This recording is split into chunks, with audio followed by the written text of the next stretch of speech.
Okay, so game number 2 is going to start. Antigua Shipyard is the map. Let's see if C can tie things up here. Oh, Shine is taking this with a quick 2-0.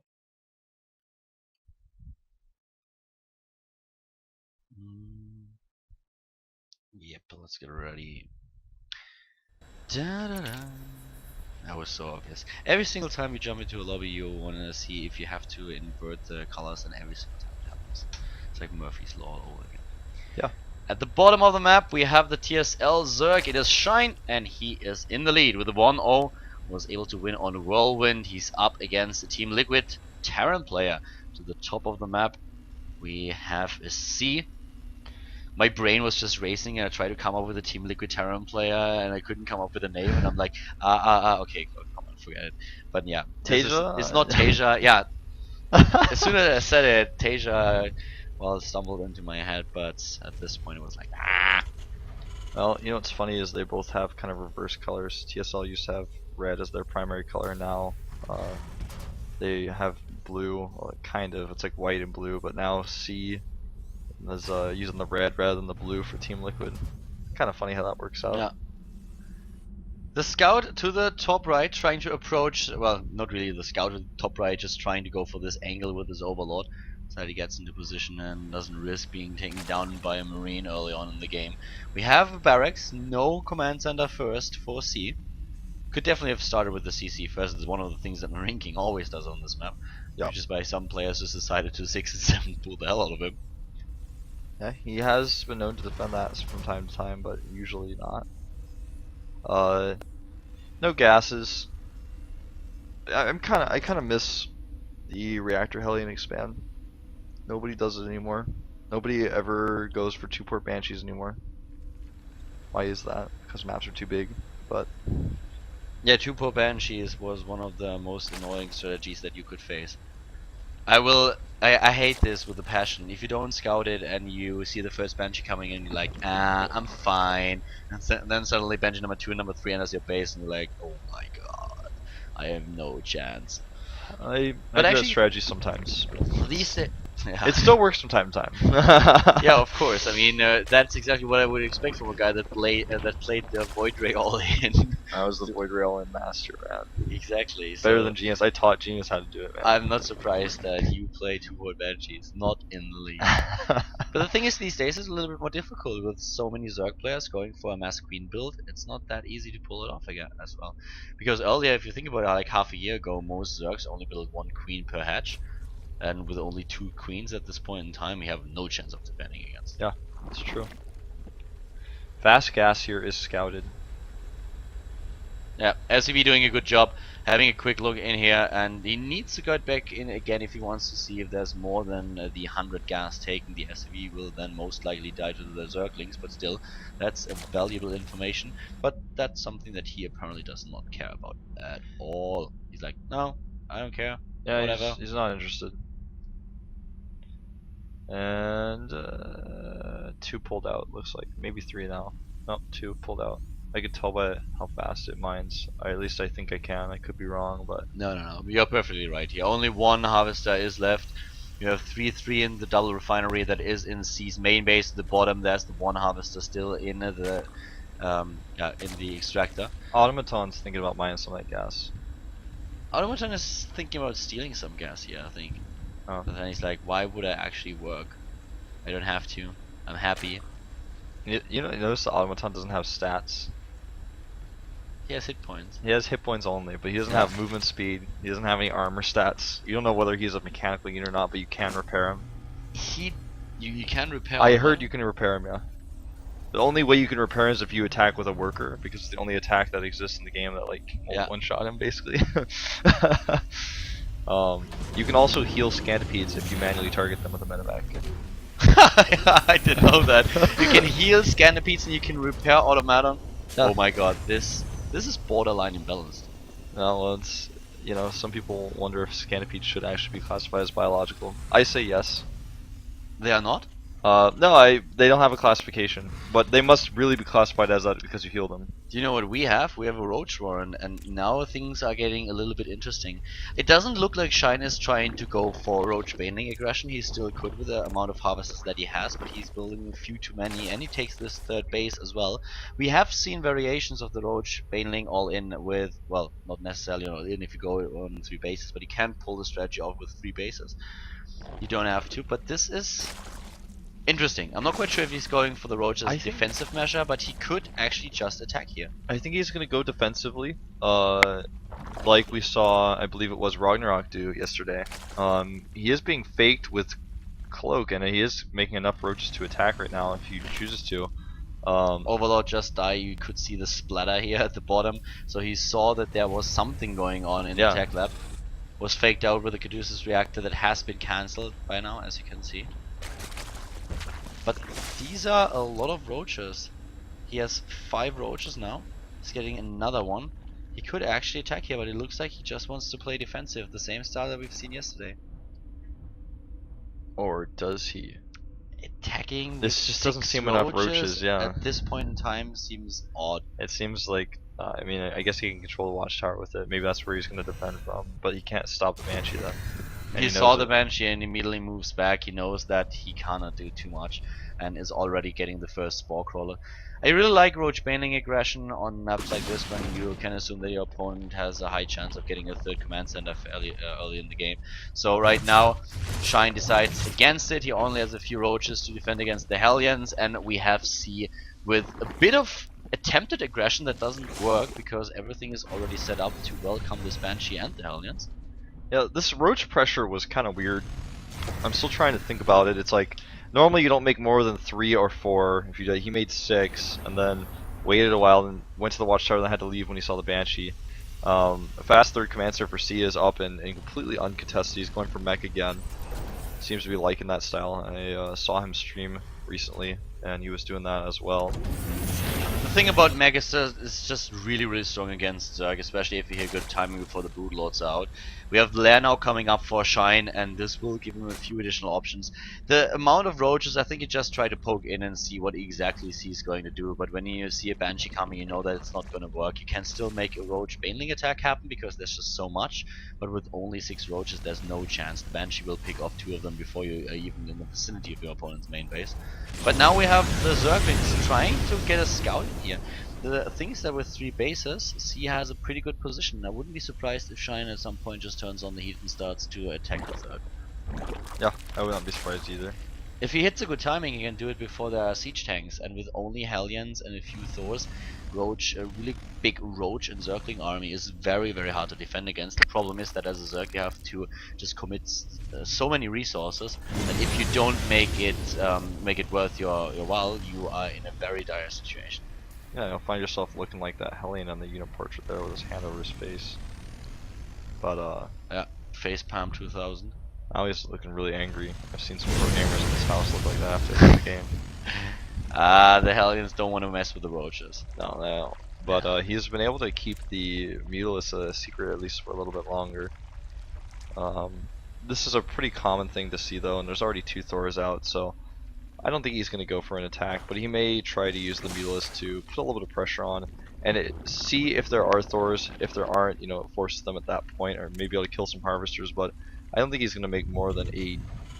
He doesn't even necessarily have to go Mutalisk. He can also just get a few Corruptors to deal with the Banshees, and then later on just turn the position into the Broodlords. It's also one of the styles that he could play here.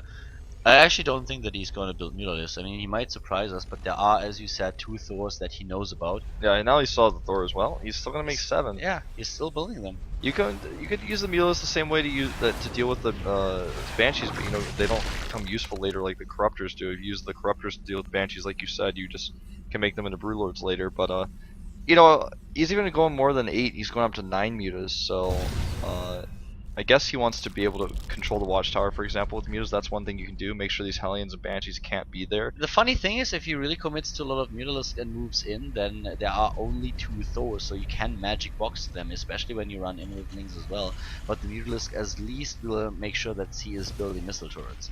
So that's one of the things that he's going to accomplish here. And as you already said, map control is going to be an issue. Double Thor start immediately upon realizing what's going on, and the turrets too. And those mutalisks are already worth it. They are taking out a few SCVs. They took down the missile turrets. They need to be careful with the Thor now, though. Yeah, moving back. The rest of the army still in the middle of the map.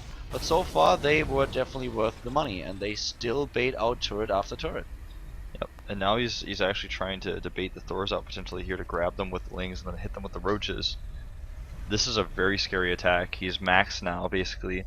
+2 is about to finish for his Lings, but he's going to go in before it's done. He targets down the Banshees first so that the Banelings can connect. Only one siege tank, and the Banelings are having a field day here, rolling and killing everything, whereas the Roaches are dealing with the Thors. They are not being repaired. The Mutalisks, most of them are gone. They were too clustered up, so Shine could have macroed this a little bit better, but even with the attack that he just executed, it is just way too much damage. C is down below 100 supply. He's losing Harvester after Harvester. He is now down to 51 against 75, and this was a great attack by Shine, who's already ready for the second. Yep, the second wave will tear that Thor apart. He's trying to run back up the ramp. There's 3 Thors here now, so he's like, wait a minute. Wolf's wrong. He said he was going to tear it apart because he didn't know it was the third Thor, but I can wait for the next wave, and then with those 2 waves together, yeah, he has a few Roaches still in the middle of the map that don't do anything. 6 Roaches can definitely change the tide of battle. Now he's sending them in here, it looks like. Banshee's actually really helping out here. Now the mutas are gone, he can't deal with that Banshee. Regardless of the situation, this is not going to be a situation that C will be able to recover from.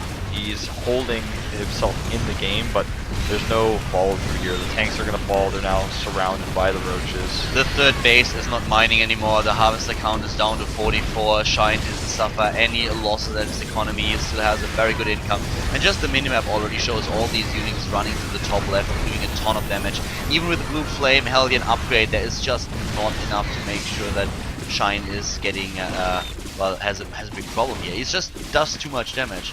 Yes, he loses a lot of units, but he is definitely making it worth it. Yep. One thing to say is that he probably shouldn't continue the attack anymore. He doesn't have the ability to kill that orbital that's flying. Well, now he has the corruptors out, he can use those, but he did start to diminish his supply, and his worker count is okay. He just rebuilt a bunch, so he's at 73 now, but C does have the ability to kind of recover if Shine keeps throwing away units, but picking off a Banshee like this and then going for the orbital, like he will likely do with these corruptors, that's what he needs to do, but trying to attack the natural is just not going to be a smart choice anymore.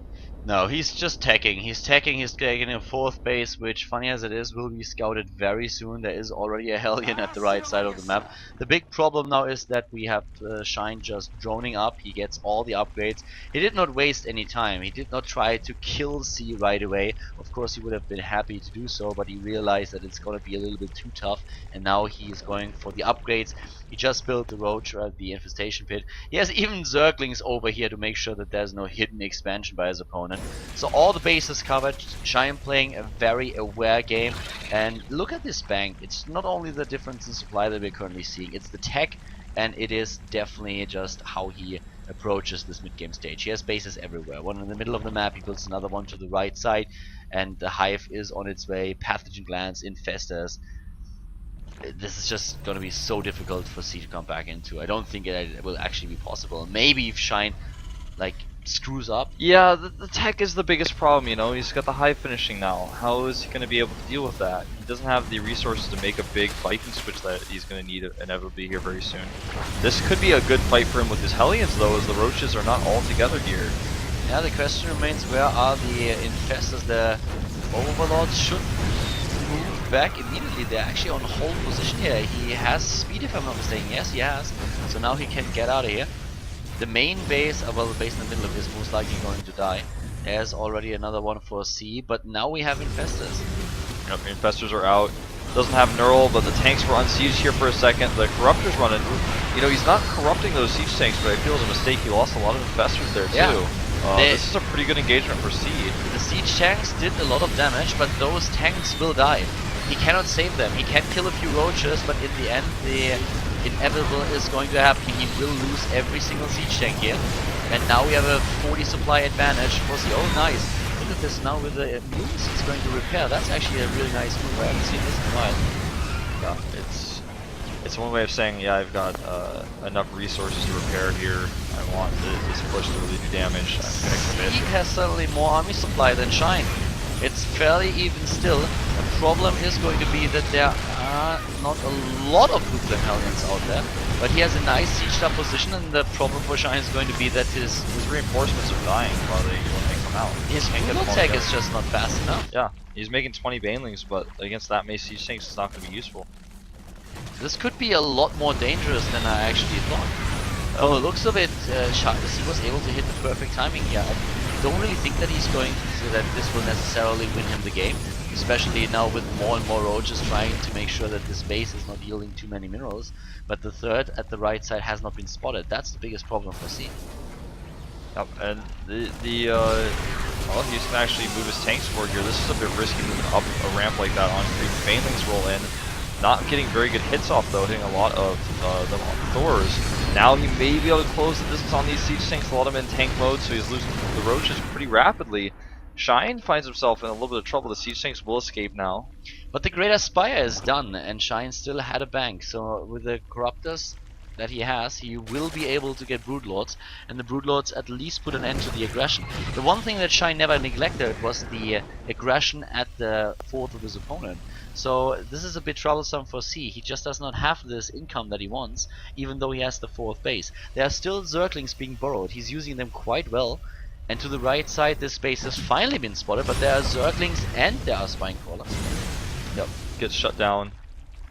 And the Broodlords, as you said, are ready.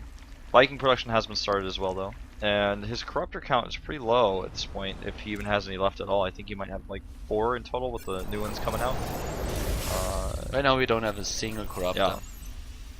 Yeah. That game is going to be a lot more interesting than expected after Shine pulled off this major attack. The timing for C's attack was just brilliant. Using those units to kill the base is going to... I'm not quite sure if this is going to work with the Broodlords already heading over. It depends on the bungles, what he does with those investors. The Fiend buys some time here. I'll lose some gas harvesters, and yeah, I think he's going to be able to defend these druids. It also means that C's base in the middle will be saved as well, and he can have a deal with the Lords. We'll have enough Vikings up by the time he attacks. Who's that investor? That was close. And Infesta dies because he moves back. That's actually the funniest part of it. Good fungals on these Vikings, actually. Could take out a few of them, but his Broodlords are going to die. Yeah, his Broodlords are dying. They take down a lot of Vikings. No queens for transfusers, that's a problem. Yeah, a nice micro here by C, trying to get into a position where the infested Terrans can't do anything. Look at Shine dropping supply, and Tiga Shipyard once again. It should actually be called the Berserk Graveyard. If you're not Leanok, this map is not good for you. Does knock out one more of those Broodlords, and GG. C just had too much farm. He wasn't able to rebuild his base on the right side. We now have a tie series 1-1. Yeah. C with a win on map number 2, therefore we are going to see a third game.